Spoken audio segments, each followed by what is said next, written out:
We're here at Broadford at the road track to have a look at the Kawasaki Ninja 1000. And what's new on the 1000 for this year? Well, we've got integrated panniers, we've got a larger tank. It's gone up from 17 to 19 litres so those sports tourists can stay on the road for longer.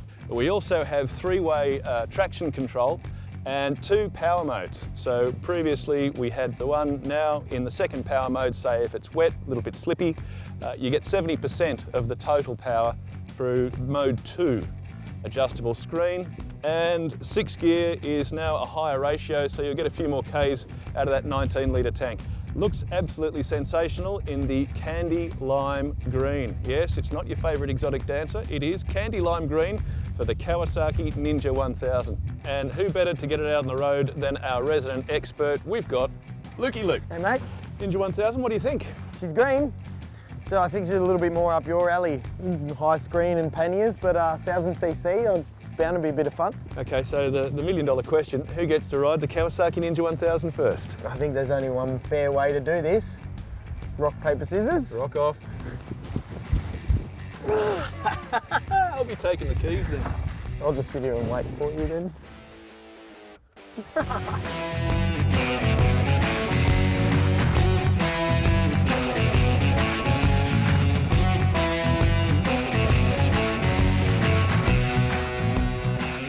I know the panniers aren't quite your speed, but what do you think of it?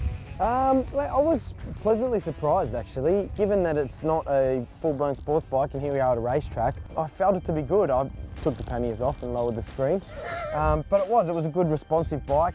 It handled quite well. Overall, I enjoyed it, I really did. It tips into corners nice, it tracks really well around the corners, it gives you a good solid sense of security. It's got that fantastic Kawasaki donk. I mean, they know how to build an engine. And it still has that a little bit of that induction noise that takes me back. I've got a Kawasaki ZX7 and I just love the way that sucks air in. And you could still kind of get a sense of that on this. I felt that the four-cylinder was very responsive.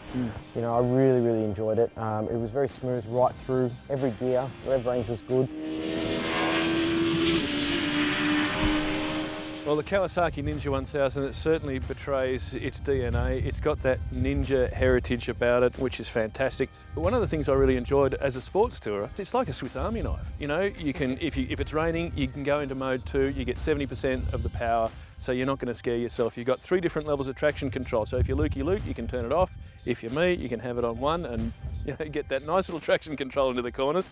And you got the pillion and the million on the back. You load it up for bore for a weekend of touring. You can adjust your preload, your rear spring preload on the fly. Nice little knob there, just and away you go. I had ABS come on maybe sort of once or twice throughout the day. Granted, I wasn't pushing like I was in a race or anything, but I was giving it some stick, and I only sort of got it to bite a few times, aside from the times that I intentionally tried it out. And it's very nice. It's not too abrupt. It was quite smooth. It didn't, you know, some ABSs can be very on-off and scare you. This was just, it didn't even really feel. I sort of hesitated for a second and thought, is it on? So yeah, no, it was very impressive. I've got to say, similar qualities with the traction control. I know you had it off. I did venture into the traction control territory. Not intrusive at all. A nice, easy and confidence-inspiring way. Sometimes they cut really harsh, and you get that sense of what's going on with the back end. You could feel the back end the whole way through the corner with this. Really nice. Okay, Lukey, summing up the Kawasaki Ninja 1000, what was your favourite bit about Ty? The throttle.